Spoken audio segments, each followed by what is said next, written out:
been a few weeks, Tamara. How have you been? I know. I kind of am getting jealous. You're interviewing other people. I thought this was our time. I'm just kidding. I'm just kidding. You get with it, get with it, Ronnie. But yeah, it's been a few weeks. I kept thinking, oh, this is the week. No, this is the week. No. And then the week came. Yay. We're back in the groove. We got you back. Back in it. Let's do it. Let's do it. Well, today we're diving into different frameworks. We'll Mhm. call it different things: paradigm, framework, fishbowl. We've said it a bunch of different times in a bunch of different ways, but really seeing how people live beyond their paradigm, live beyond their framework, break free of their current framework and reality to create a new one. So Yeah. we'll look at some examples of people who've done that before.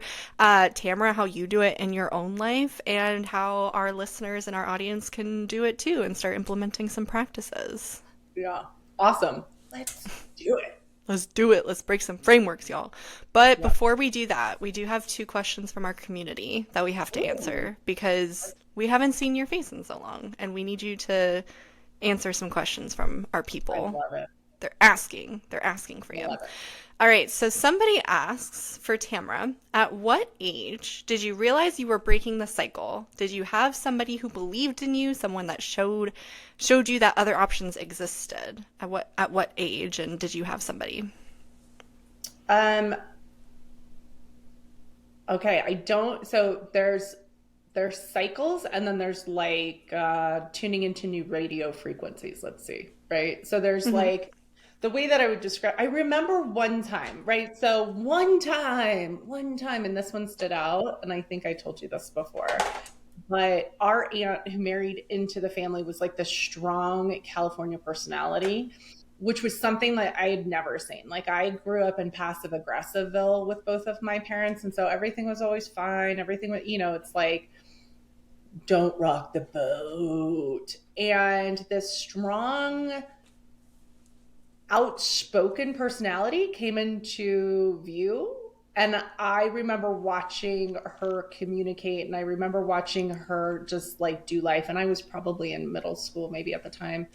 And I just remember being like, oh, there was like a little ping in my head. How would she handle this? What would she say? What would she do? Like, I saw somebody who was doing something different. And so when we see somebody doing something different, that is a new framework, essentially. We're like, you can think of like, well, Oprah's a freaking billionaire. Like, what would she do? Or like somebody who has lots of money. Could be Elon Musk, but like that dude is like really screwing the pooch. Nobody likes the how he's doing money. But like a Warren Buffett, how does he do money? Or you're like, okay, Tiger Woods is an amazing athlete. Let's not look at his personal life. But like you go, he's an amazing athlete. Like, how would he do that? Right. So like people who do something different are giving you insights to a different kind of reality you could have.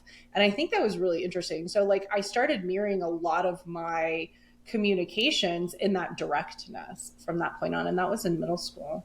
It gave me like an eye opening to like some glimpse into how could I um be more bold, I think, in Hmm. like not that old. Um You mean you haven't always been bold and no, fierce? no, oh my God, no. I had to train myself. I know. Which is funny. Like, I'm also reading this book called The Roots of Desire. It's all about redheads and like the history. And it's like, we're just fighters and we're just the sexual objects. And I'm like, that is what? And it's like a wild. I'm like, no, I was in passive aggressiveville. I barely made it out alive. Yeah, Mm-hmm. not always like that. So it was definitely a trained trait, right? Did that answer the question? I'm like, Yeah, just like like, what age did you realize you were breaking the cycle? Did you have mhm. someone who believed in you, someone that showed you other options existed? So you had someone that showed you other options existed.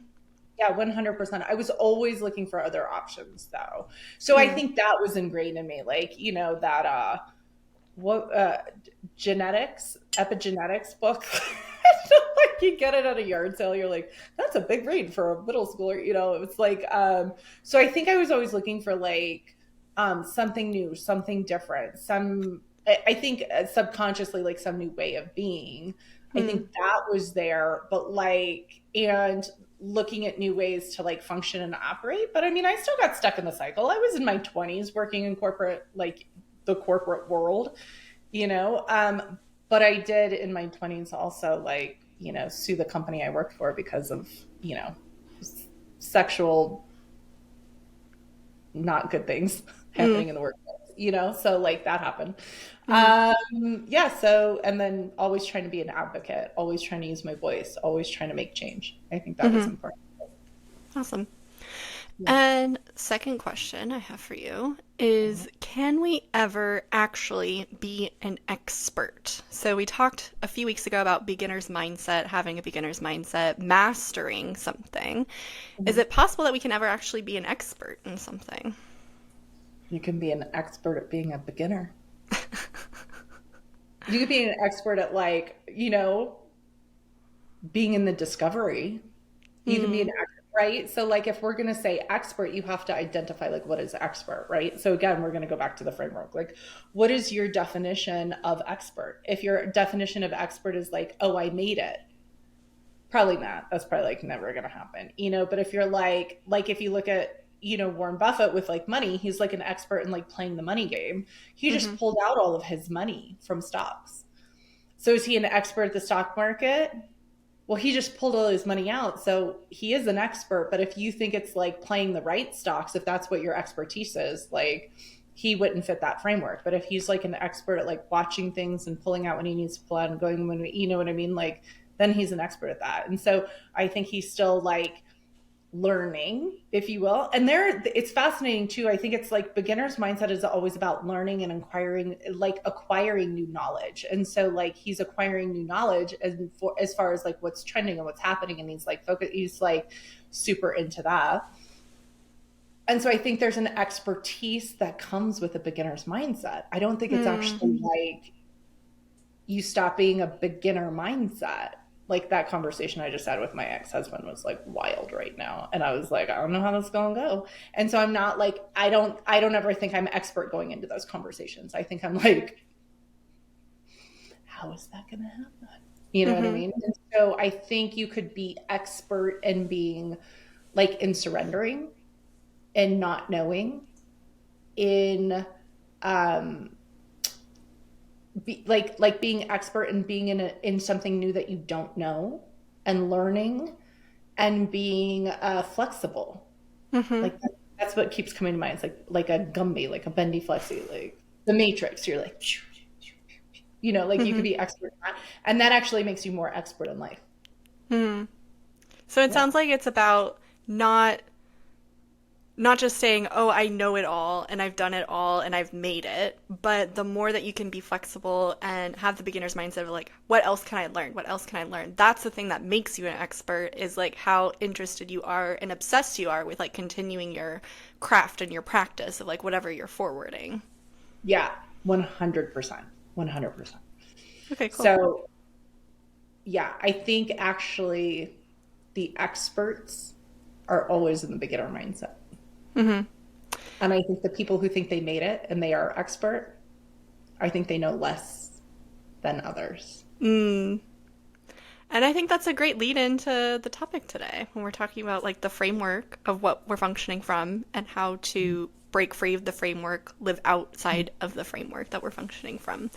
Yeah. So let's just give a foundation to like what we're talking about and what this means exactly. So the way that we've described it before is like the current reality that we're living in is like a fishbowl. It's a framework, Hmm. it's a fishbowl, it's a paradigm, and your thoughts, feelings, and actions, your energy determines your fishbowl. Hmm. Your fishbowl becomes a self-fulfilling prophecy. You can't necessarily see or get out of your fishbowl if it doesn't match your current way that you see reality. The only way that things can show up is if it matches the way that you see the world, the way that you Yeah. see the reality. Yeah. And you could also say it this way, which might be easier too, is like your belief system. Mm-hmm. What you believe is how everything shows up. Mm-hmm. So if you And then, believe people are showing up a certain way, if you believe opportunities only come this way, money only works this way, jobs only work this way, success only works this way, that's the only way it can show up in your paradigm. 100%. And you can look, I mean, the easiest way to look at that is like, I mean, I think relationships are usually the easiest mirror for most people. Mm-hmm. So if you're like, and this is really hard to hear for some people. So if you had like a narcissistic parent, I think narcissist is such like a buzzword nowadays, but like a narcissistic parent, which most people who had boomer parents have like narcissistic parents, like the world revolves around them. Mm-hmm. You end up serving the narcissistic parent in a way when you're growing up. And that's how a lot of us have been trained is like, okay, I have to make sure everything's okay for my mom or my dad, or I have to make the relationship work, or I have to like apologize, even if it's not my fault. And your parents would say, well, I forget, we were in this world so much and we're so not in this world. I actually forgot like what used to be said to us, but like our grandmother would be like, well, you should just apologize to your dad. I'm like, why would I apologize to my dad? Well, it's important because family's important, like some shit like that. And you're like, that is wild. Mm-hmm. If that was a stranger on the street, we would have no compassion for that bullshit. Do you know what I mean? Mm-hmm. And so we were trained like that. Like the kids had to do the outreach and the kids had to do the work, and that was our responsibility. So now, and this is interesting, right? So y'all, if you're single or you're in a relationship, think about this one right here. Okay, so now you get in a relationship and most people are like, I just want somebody to love and adore me and worship me. But love looks like narcissism. So if you have somebody who loves and adores you, it actually doesn't match your fishbowl. It doesn't match your belief system. It doesn't match your framework. Mm-hmm. And it cannot exist. You will kill it off. They will leave.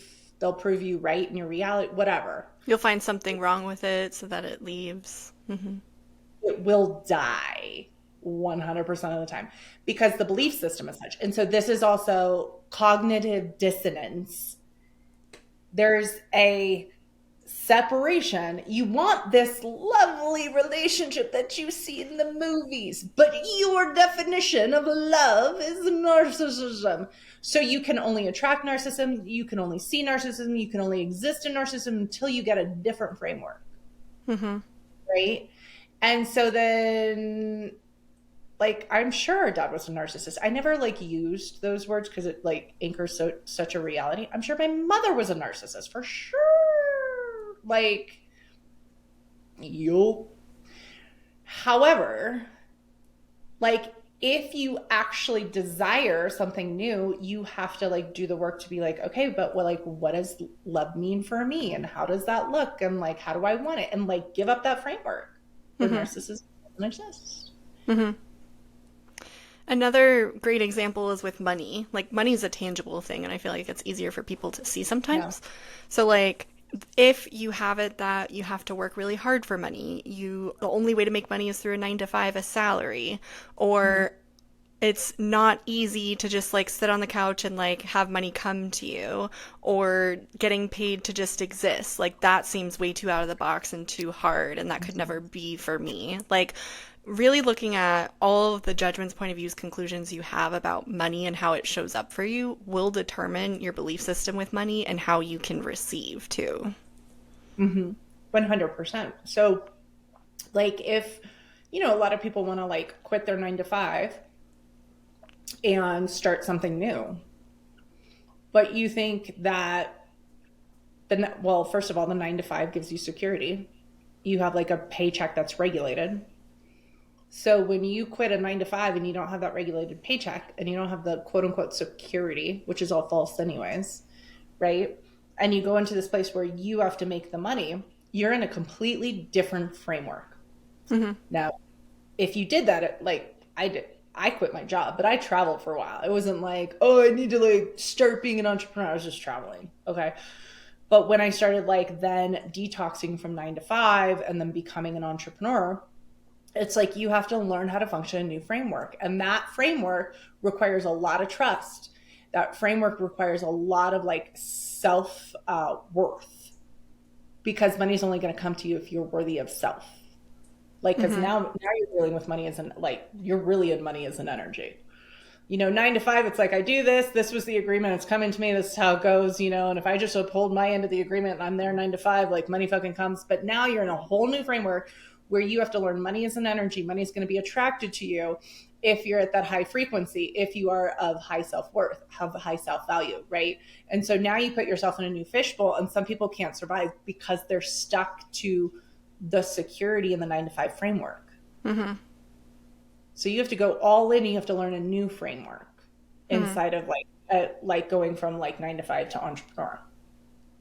And Totally. there's a lot of things people don't think about, right? And you're like, I think it was like when we were looking at mastering the energetics of business, it was like, okay, well, you've got an offer to offer people, and you've got your value in what you're doing, and then you've got like just business logistics. You're like, you got EINs and tax things, and like, how does the money work? And I also remember talking to somebody like going from like, oh, I get a W-2 from this thing, but I could be getting like being a contractor. I'm like, well, when you're a contractor, you're in charge of your money. So like, have a bank account and pay yourself out a salary. Mm-hmm. You have to be okay with like, that's my bank account and I'm paying myself out as a salary. You know what I mean? So like, there are all Mm-hmm. these things to consider that are logistics, but also there's an energetics of each framework, and your belief system is going to like see whether you sink or swim in your fishbowl. Mm-hmm. See what I Totally. Sink or swim. I love it.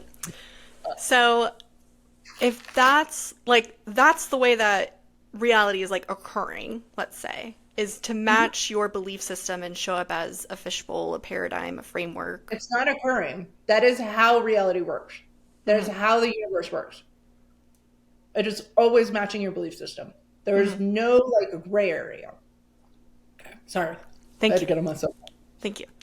So that's how reality works. So Mm-hmm. then jumping out and getting out of this framework, like into a new fishbowl, into a new framework, into a new paradigm, like what Mm-hmm. that actually takes and what that actually looks like. Mm-hmm. What does it take? Is that what you're asking me? Well, I mean, it takes new thoughts, feelings, and actions. It takes Mm-hmm. being uncomfortable. It takes like seeing something as a different possibility and a different way of being. I mean, it's literally the whole thing we do at the Beyond Human Method. Like, if you're like, what does it take? I'm like, that's the whole program. Like, Mm-hmm. you have to calm down your fight or flight reactions, right? So you have to like master your nervous system. You have to master, yes, your thoughts, feelings, and actions. You have to master your alignment. You have to take new actions consistent with the new fishbowl alignment, right? Like, that's what truly alignment is. You have to honor yourself as an infinite creator who's like super powerful. You can like, Mm-hmm. if you can change the weather, you can like change money situation, right? Like, you have to trust. You have to have a boatload of trust. You have to surrender to your path. You have to surrender to your higher self. You have to Mm-hmm. learn how to create in that framework. And creation in that framework is like a dance with the universe. It's not like my ego's telling me what to do all the time, Mm-hmm. right? Um, and And then like intuition, like just boatloads of intuition too. Go ahead. mm-hmm. Yeah. I was gonna say, I feel like a lot of us get stuck in that's just the way that it is. Like this framework, this belief system, this life is just the way that it is, and I can't change it or I can't do something about it. We see other people that live outside of the framework or live like these incredible lives, and we say, Hmm. oh, like we put them on a pedestal somehow. Like, oh, Yeah. they did it, and that's really cool, but there's no way I could Hmm. do that. We don't see Hmm. it as they're an example of something else we could also do. Hmm. Yeah. Yeah. So like the people who come to mind are like the ones that I said, right? Like Oprah created a new opportunity, a new reality for people, right? And that was like, sure, there were talk show hosts, but Oprah became like the go-to gal, right? Like, what was it about her? And like, also freedom for women and Black women to create this fame and this wealth, like a Mm-hmm. next level of wealth. Do you know what I mean? To where I remember just like a whole era of people being like, yeah, I want to be the Oprah of this, or I want to be Oprah. I want to be the next, it's like that became the household name, that like thing to strive to. Hmm. Um, and she did it by creating a new framework. Like she started off as like, a news anchor, but really getting in and creating a new framework from like TV show host and like how to do things, right? Hmm. So I think a lot about the people who start running faster. It's like there's leaps and bounds of like an Olympian who breaks a 6 minute mile, and then they Hmm. break the 5 minute mile, and then it's like they're running a mile in 4 minutes. And you're like, what in the actual fuck? And so Hmm. like the framework of like, oh, humans just can't do that, and then you're like, but they're doing it. Hmm. They're like they're living in a completely new reality of what is possible. Yeah. Or like near me, they have the 100 mile, is it 100 kilometer or 100 mile like race near There me. I was forget. 100-mile race in, I want to say, Scotland. It's on my Good News Rundown this week. And Ooh, a woman ran the race, like the winner of the race. She was in bed by the time the second place person finished. She was 2 hours ahead of the second what? place person. See, and so it's not just like, can we run 100 miles? It's like that bitch just broke the record, and Yeah. she was like right in the front. Yeah, and I remember in high school, like think about athletics. We were always told like men are faster, men are far superior. But when I was in high school, Amanda, last name Hunt, maybe it's Amanda, I remember Amanda. She ran faster than all the dudes. Hmm. And like we were always like this. And she probably was never told that dudes were faster than her. Do you know what I Hmm. mean? Like that was probably not part of her framework, but it was ours. And so in our reality, she was like outside the box, and you're like, what in the actual fucky fuck? That was Hmm. incredible. Also thinking about like just people that see the way things are done and they're like, no, like we can do it better. We can do something different. Like Right. not just stopping at people that say that's not possible or you can't do it. I also think of like the Right. Wright brothers, for example, the first people that put a plane in the air. There was, Right. I want to say, I've someone correct me if I'm wrong, but I want to say there was a company working on flight, like aerial, like a plane for years before the Wright brothers, and the Wright brothers did it in like a month. And they saw it and they're like, Exactly. "Oh, we can do that. That's no problem." And they were doing it for Exactly. funsies. Yeah. And so I think that's the biggest thing is like once one person breaks a framework, or once one person lives outside the framework, we see what's possible. And then we're like, oh, I want that, or oh, I can have that, or oh, I can do that. And I think that's the interesting thing. And so that's been a lot of what my life has been around about is like, when the company was like 750,000 in a year real fast, right? My ex-husband was a stay-at-home dad. This was like breaking the framework of what it means to be like, who is the breadwinner, and what does the home life look like, and who is taking care of the kid, and like who is managing what. And it was like we broke the framework for all of that. And then we had a bunch of women in our programs who were retiring their husbands because they saw it was possible. And how do you do it? And like, how do you have balance? And it's like, if you look at me with divorce, I'm like, I break the framework. Like, I just got off an hour long conversation with my ex-husband, my kiddo, like to discuss some low down shit, right? And he texted me afterwards, he like, you handled that fantastically, right? And it's like, we co-parent really well. That breaks the framework, right? Hmm. uh, he still gets a text that says fuck you every now and then. But we let those fly, and we keep focusing on the kid. Yeah. Breaking the You know framework of like divorced parents and how Yeah, how I should I 100%. should preface that y'all are divorced now.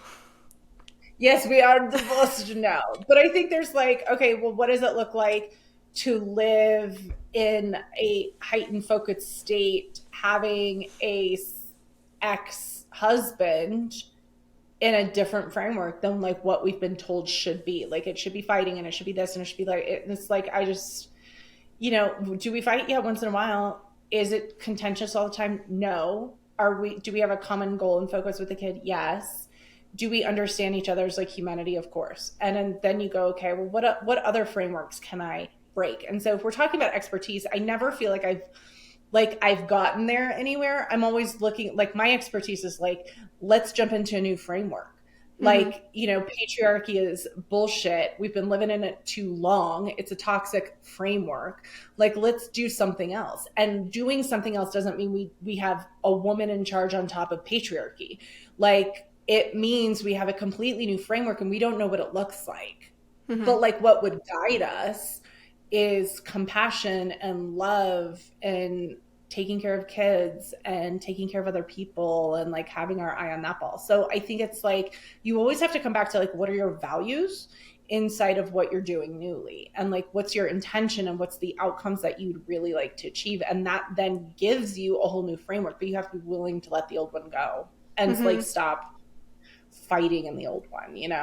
Yeah, I feel like I just have to share about that because I saw a TikTok yesterday and it was like somebody giving their uh, prediction of the next Democratic candidate, and Yeah. it was like maybe it was like from 10 to 1, like 10 is the lowest ranking and the first one whatever, and there were maybe like two women on there and then like the top 5 were men.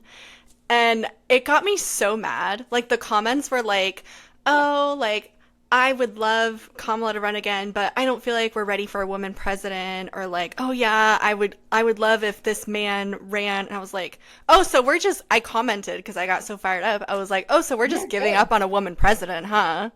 Like, we're just Yeah. giving up on that. Well, and it's so fascinating because I was talking to a friend yesterday, and I don't know if he's wrong or right, but he was like, it seems like we might just have to have a few women run over and over and over again until we actually get one, Mm-hmm. because maybe we have to get used to it. I mean, the truth is, the actual y'all look it up. Election Truth Alliance, Smart Elections, they will point to the elections were actually rigged, and Kamala did win. Kamala did win. Okay. Like, we're in a framework where we can't have a woman president. People can't actually fathom. And here it's like, well, she won, but the framework can't hold it yet. Mm-hmm. And so somebody had to like cheat in order to like win. And you're like, wait, what? And y'all, don't trust my words. Go fucking look it up yourself. Election Truth Alliance, Smart Elections. Look at the is it New York? Is it the Supreme Court of New York? Is that where it is? Where they're having Yes. It's in New the York. investigation? Mm-hmm. Mm-hmm. So, anyways, like all that's happening. So, like, did we have a female president win? Yes. Is our framework allowing to hold it? No. The paradigm isn't allowing it in the United States. Does How it do work we in other know? countries? How do we Yes. know? How do Because you it's not know? happening. Exactly the point. That's how you know. What framework are you in? Well, what the fuck is happening in your reality? That's how you know what framework you're in. And Yeah. that's exactly it, right? And so then we go, okay, well, there's more work for us to do. The thing is so inside of this framework where we couldn't fathom, we couldn't have had a female win the election and it was rigged. We actually can't even see that it was rigged. We can't see that it was stolen. We can't see that it was cheated on. We can't see those things because that also doesn't exist in the framework, right? And so then we go, okay, well, these are all the reasons why she didn't win. And you're like, they're all bullshit reasons because it was rigged and that's why she didn't win. But we got to make up reasons. And so people are like, oh, not enough people turned out. That's false. There were more people who turned out to vote than any other election. But you won't see that on the stats because it was rigged. You go, okay, all right. So, but you have to make up all these reasons and then you have to say, okay, we're not ready for it. Okay, let's have another man be elected president. And that's what you were talking about. It's like, okay, well, here are all the Democratic nominees for the next go around. And you're like, but she won. Deal with the fact that the election was rigged and deal with the fact that we're ready for it, or deal with the fact that people actually did vote for Kamala. Deal with that. Nope, we can't deal with that. We're going to deal with current reality, current framework, men are still Because if reigning. we have a man run again, let's say they're running against Trump, because that guy's probably going to run for a second term, it would just be the same patriarchal framework of like man running against man, putting another man in charge, trying to like, if we're talking about divine feminine awakening, a man is not going to lead the divine feminine awakening. Right. And that's where you and I we're like divine feminine awakening. We're here for that, right? Yeah. So we're like, let's anchor that framework. Let's anchor that paradigm. Yeah. I'm down for that, right? People who aren't looking for that aren't looking for that. Yeah. And similar to what you said, I think you said it a few weeks ago on here, is like the problem, what did you say? The energy that created the problem won't be the same way you create the solution. Is that what you said? 100%. You can't find the answer, the solution in the same energy the problem was created. Yeah. So phenomenal solutions always come in the new framework. New realities get birthed in a new framework. So if you're still in the old framework looking for a solution, you're just going to get more of the same. It'll feel better, might look better, might be a little bit better, but it won't be new. Yeah. It'll just feel the same. So if you're coming up with a solution in the same framework that you're already functioning from, you're just going to stay in the same framework, peanut butter, fish bowl, dirty water, whatever's. Thanks so much for listening. If you've resonated with anything we've said so far or had any new insights, chances are someone in your circle needs to hear this too. Think about that gal that's ready for her next breakthrough to step more fully into her divine feminine. Take 10 seconds and share this episode with them. Your share could be the catalyst for her next transformation. You got your person? You sent it to them? Okay, cool. Let's get back to the episode. Let's give one more analogy, just in case people didn't get those. We call it the rose-colored glasses, right?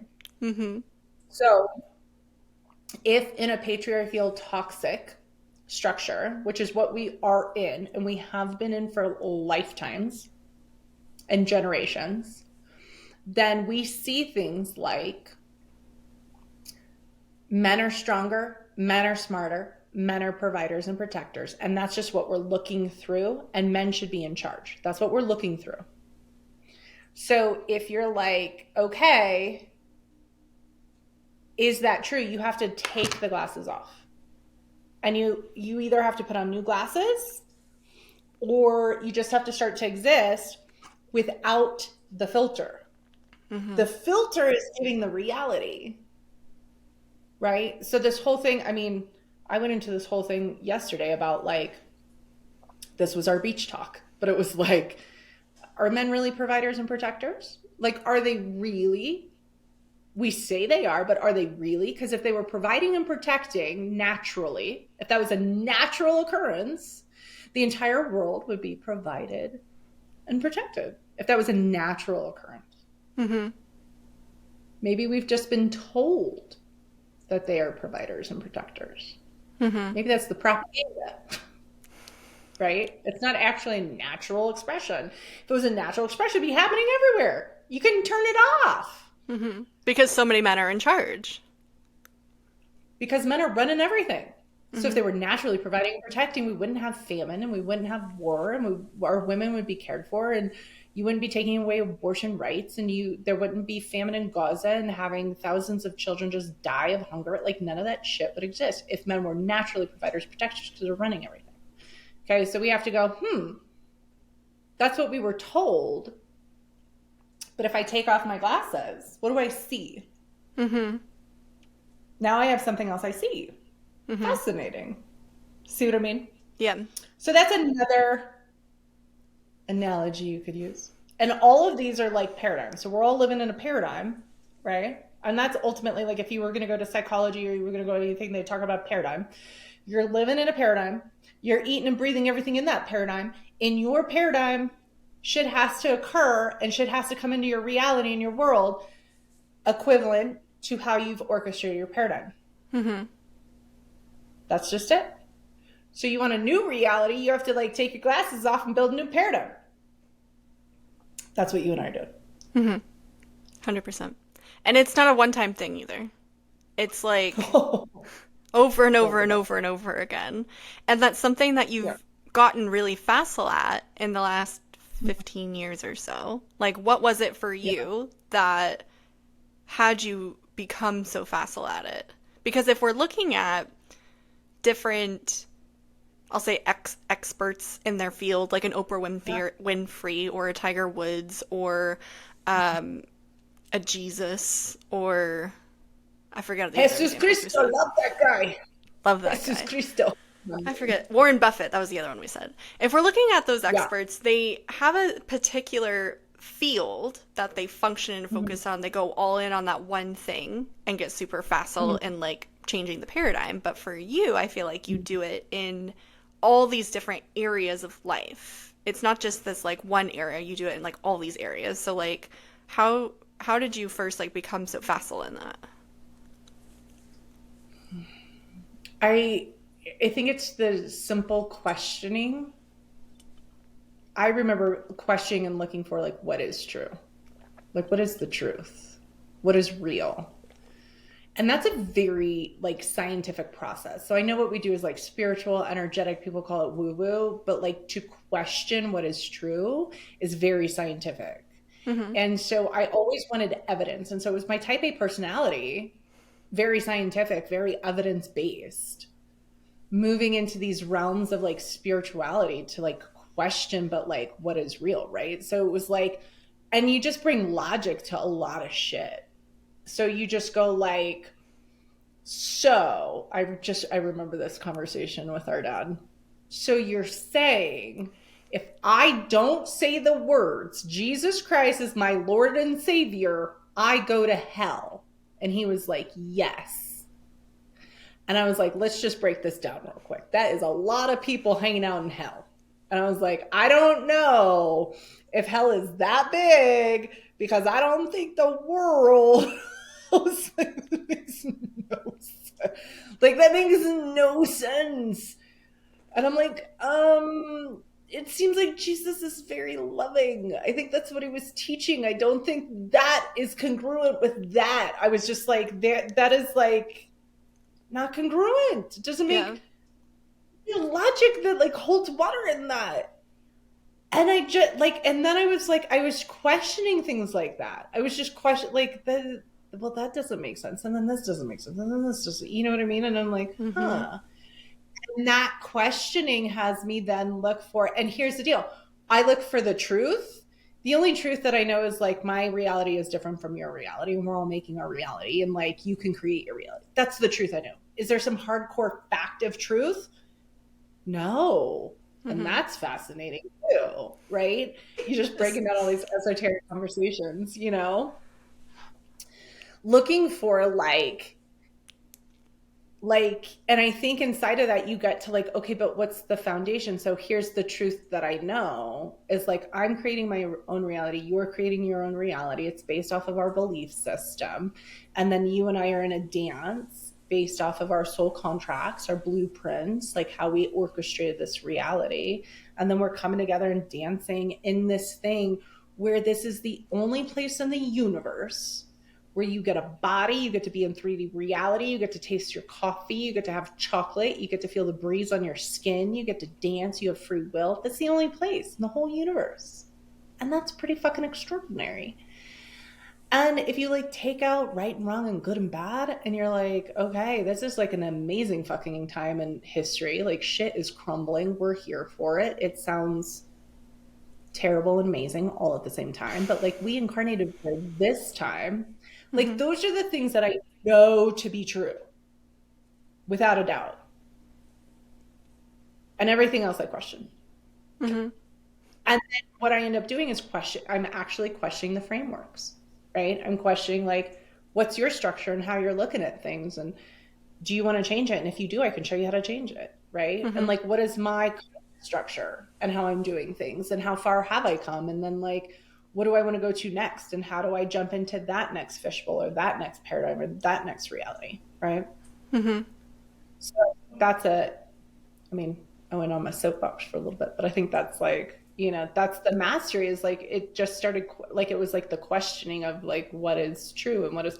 I remember like the first time I started coaching people, and I was like, everybody was hung up on time and money, and I was like, what is time and what is money? And I went down a quantum mechanics and theory like rabbit hole, and like time doesn't fucking exist, and I was like, yeah, let's dive into that. And then people would talk about time, and like, it doesn't exist though, like it's really weird. I'm like, what is Mm-hmm. money? It's like, well, that's weird. And then like going like, what is the truth about these things? There ain't no truth in those.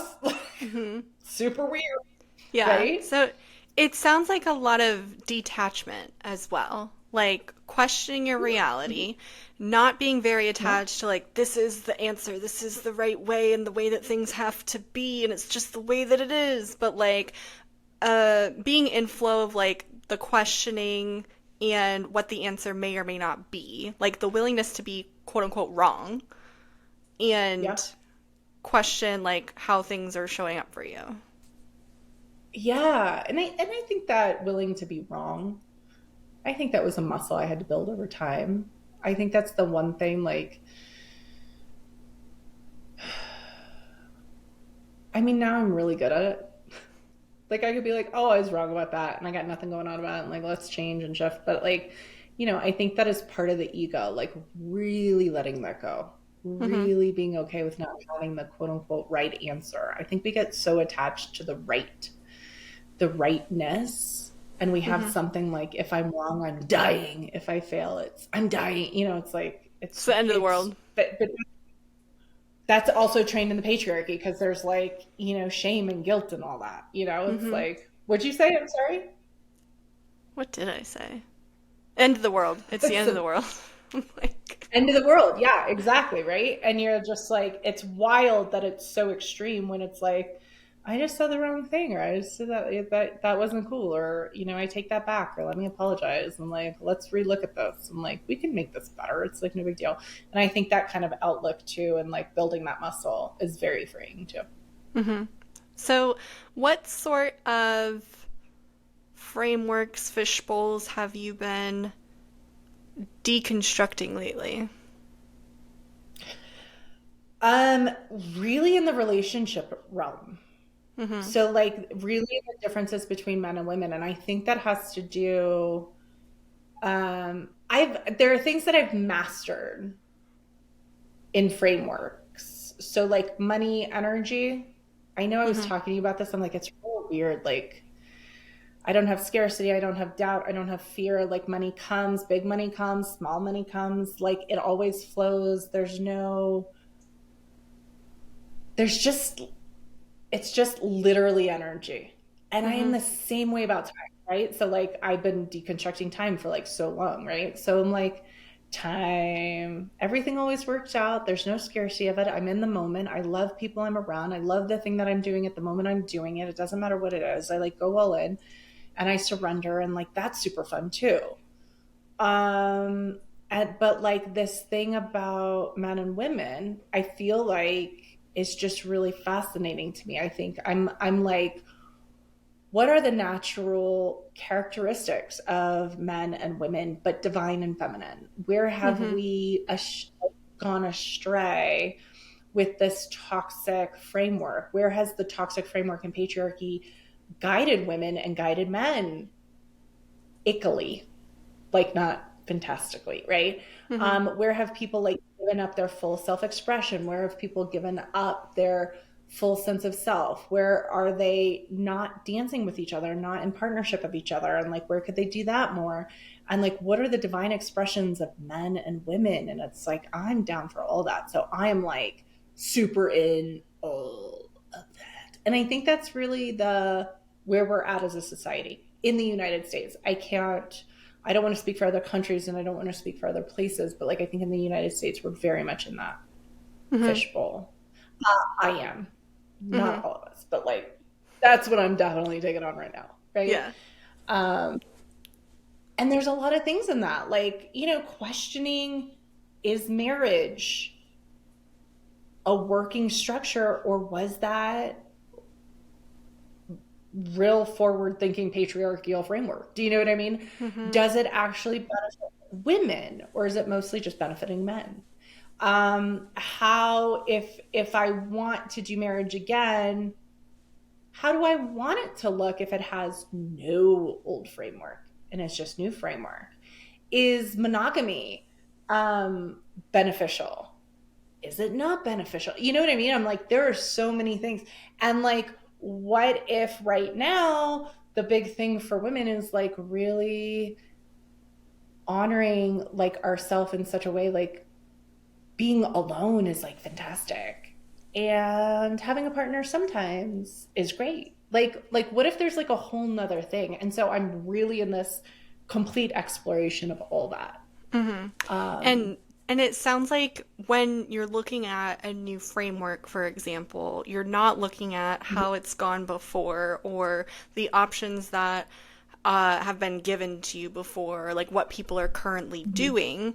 You're like thinking outside the box of like if there was a completely new way that this could occur, like what could that be, yeah, or like questioning that. Because I feel like sometimes um, yeah. we we look outside of our framework, but we look at the options that we've seen before, because that's like how our brain works, is we Mhm. want to see examples of like things we've seen in reality.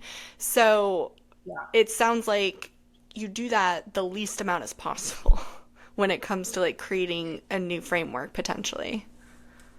Yeah, because I don't think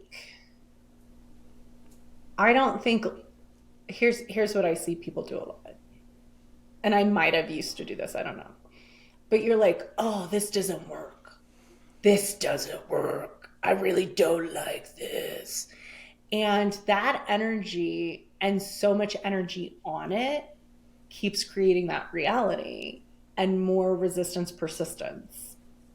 And so it doesn't create anything new for Like just anybody, are you right? saying like just telling someone this doesn't work for me, or just like sitting in that in Or your own in your reality? head, or your yeah, it could be in Hmm. your head, it could be talking about it, you could be complaining to somebody else, right? So if we're just like, like let's say I'm a dude and I'm married and I'm like, oh, my wife, she's so boring. She just da, da, da, da. You just get stuck in like, I don't like my wife is literally what you're stuck in, right? Hmm. Um, but what you're not doing is you're not being like, oh, what do I love about my life? Like, what's working? What do I love? What do I want to take to the next level? What else would I want to experience? What's great for me and what's great for them? How do we have that be more expansive and like grow? Hmm. So if I'm looking at relationships, that's what I'm actually looking at. I'm like, okay, what have I learned so far that's like really good for me? Quiet and peace and calm and my aesthetics and like waking up slow and having a slow like those are all really good for me. And Hmm. like who's kind of guided me or shown me that, right? And I'm like, oh, that's interesting. And then I'm like, okay, well, what takes care of them and what takes care of me and what new structure could get created that's like benefiting all of it. And Hmm. like well, we were told like monogamy and marriage was it, but is that part of a toxic system? Could that be part of a new framework? What kind of agreements would have to be in there that would really work? And what does the divine feminine and divine masculine look like in that framework? And I don't think we have any, and I haven't seen any answers in that right now, right? Hmm.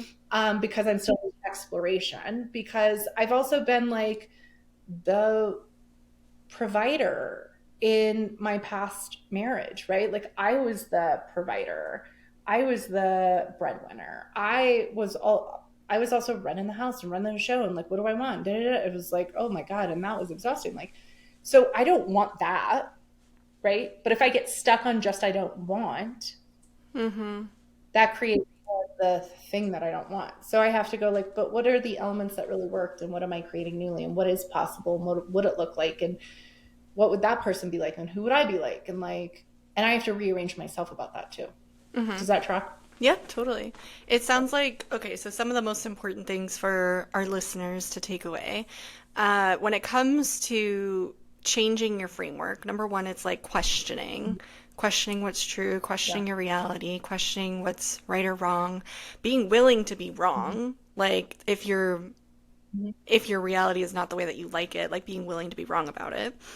And Yeah. focusing on the things that you like in your current reality and what works in your current reality so that you can also expand upon the things that you already like and the things that you already love and Hmm. like what that looks like in a new reality. Yeah. Yeah. 100%. Yeah. All that. Okay, cool. And it's building the muscle to do it all the time, every moment of every day, Mm-hmm. right? Which is what I'm like, that's an expertise I have, right? I Mm-hmm. can get a call from the expert and then we can go right into the kids' experience of what just happened today, Mm-hmm. right? But like you go, okay, I'm ready. Doesn't matter if I've had all my coffee or not. Let's do it. Awesome. Well, is there anything else our listeners could focus on if they are looking to leapfrog from their current paradigm reality to a different paradigm reality? Oh, you know what I'm gonna say. You shall meditate. Should we just put like it should be like hashtag meditate at the end of this podcast? We will say hashtag meditate. Um, but that really was like a real opening experience for me. Pathway. Like that really built a muscle. Like when you're present, and this is because this is what I want to say. Most people, and so if you're listening to this, you want to question this. Most people function like my feeling or my interpretation of what is happening is real. And when you function like it's real, then the reality has to show up to match your assessment of what is real. When you start meditating, you learn the capacity to be still and be an observer. And when you observe, you actually get more information than just your thoughts and your feelings. And when you observe and you get that data set of like what is happening and you're observing and you're not reacting to a feeling and you're not reacting to an interpretation, that data set is going to show you either what you like, what you don't like, what you want to change, and what else could be possible with no interpretation from your triggers, past events, experiences, because that's Mm-hmm. really what feelings and reactions and interpretations are. They're all coming from the past. So meditation is always number one. And again, like our whole, I mean, I hate to plug it, but I don't hate to plug it. Our whole program, the Beyond Human Method, is literally about taking you out of that like human limitation. The human limitation is the paradigm you're in. You want to live outside those limitations. You got to like have something, a new framework. Like the Beyond Human Method is going to train you in that framework. And Mm-hmm. like that's why I'm such an advocate for the work that I created, is because I'm like, because everything else is just going to give you a little bit better, a little bit more of the same, and a little bit better reality, instead of being like, make $168,000 in one day, have like an amazing fucking relationship, like go in an RV with your kids and quit your job and like fucking travel and like experience the thing that your soul is here to experience, you know? Mm-hmm. Like that's where true fulfillment lies, whether it's money or family or significant other or great relationship. But like you keep trying to get it in your old framework and you just get stuck, Mm-hmm. and you get stuck in the loop. You got to get you out of the loop. So I think meditation is always an amazing starting point. Mm-hmm. And that's a great point about the thoughts and the feelings because a lot of people think, believe, feel that they can't change their feelings, that they're at the effect of the feelings they have, that they're real, like you said. Mhm. And Yeah. similar with thoughts, where maybe we can change our thoughts, but I've heard a lot of people say like getting out of my monkey mind or like trying to Mhm. trying to get out of this thought pattern that we just feel so at the effect of.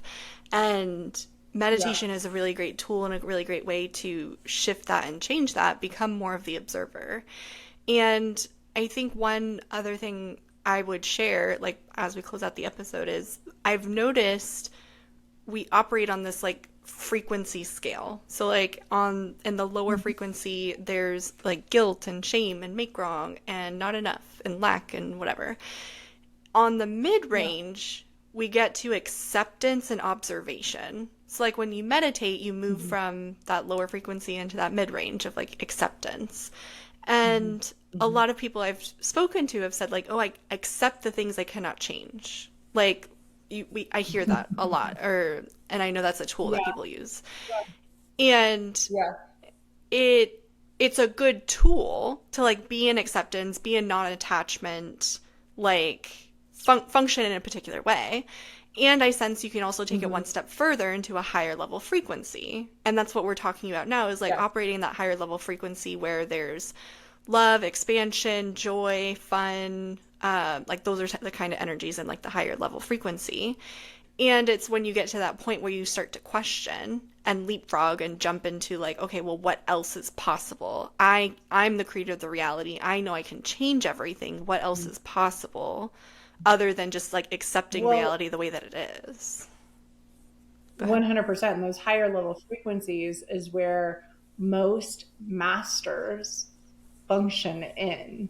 And when I say masters, I mean like enlightened masters and living enlightened masters. And like that's for me. I wouldn't say I'm religious. There's no dogma I follow, but I love all the teachings of religions that are caring for other people, let's be real, but are not like um right wing bullshit, okay? Not hate spewed, but like if it's based in love, it's there. And that's most religions, the foundation of most religions. And so Jesus Christo, Jesus Christ was teaching that. But like, Mm-hmm. so like if you get into the upper levels in that mastery, you start to learn that you're the creator of your reality. You are the creator of when you get like, okay, so you're like at the effect of your reality, you're accepting your reality, now you're at creating your reality. And so it's like, well, what are you going to create? Like if you get in that level of mastery, and I think that's really like it is for me, my belief system, like we incarnated to create our reality, we incarnated to live at that level. Like Jesus Christo's life was about that. He wasn't about create a religion and fucking follow me, and everybody else who isn't in that religion is wrong. He was like, I don't want followers, like I'm here to teach. And so almost every enlightened master that is like authentically here will say, I don't want followers. I'm here to show you what's possible, Mm-hmm. essentially. And that's in that higher level, and that's where you can release all the old frameworks and live in a new framework. That's where there is no limit to what is possible. That's living beyond the human limitation, right? Mm-hmm. And so I love that you're saying that, because it is like when people get really fucked up sometimes in our course, so they're like, I'm dealing with this thing. I'm like, okay, just breathe. Like you're here. Like, to use your analogy, if you're here, like, can we get you just to accept what's happening? Mm-hmm. No. And you're like, okay, then the work is to just work on moving from where you're at to just accepting that's what's happening. Mm-hmm. I don't want to. Okay, we're just gonna keep breathing until we can get you just to accept what is happening. you know, which is totally fine. Like that's part of the human experience. But the more that you like do that, and like let's say, like I probably don't function in that lower level almost ever. I'm mostly in the higher level, but there are moments where I'm like, okay, I'm just accepting, right? Like I could Yeah. be like, let's just okay. Yeah. Just, those days where I rage out or something. Just accept it, okay. Yeah. And then come back up here. Yeah. So I think what you're saying is like that great analogy for sure. Awesome. Well, anything else you would like to give our listeners before we close out the episode today? Go do the free meditation series, my loves. Like learn to meditate. If you aren't meditating, learn to meditate. That's why it's out there. Why are you There we always go. laughing at me? You're like, I don't know. You can plug in saying however it you want. again. You're the founder. You can do whatever you want, but we'll put the link to the free meditation series in I the description mean, for you. let's be real. You ready to take the leap? Come work with us. Like for real, you want to work in you want to learn like new frameworks, you want to learn a mastery, you want to learn self-mastery, like this is the jam, this is the place, this is what I created, but like you want to take a baby step, we got meditation. I'll put the link Jesus. in the description if you want to book a discovery call with me. We can chat about it, just see if the methodology is a fit for what you're creating. No big deal. All And did right, you with that, we will Yes. close out the episode for today. Tamara, thank you for being on with me again. We will see you all next week. Keep making magic. Thanks so much for tuning in. We are so grateful you'd spend time with us, shifting your perspective and expanding your divine feminine power. If today's conversation resonated with you, help us grow. Rate the show, subscribe, and keep following for more. And remember, we are here every Tuesday with new episodes. But until then, you can uncover your divine feminine expression with our Divine Feminine Archetype Quiz. Discover the blocks keeping you from accessing your divinity and get a step-by-step pathway to embody your authentic expression. And if you're looking to take your divine feminine journey to the next level, join our community and get access to our free 20-day meditation series. Start with just 5 minutes and increase by 1 minute every day to expand your divine capacities. Link is in the description. Until next time, keep honoring your divine feminine magic.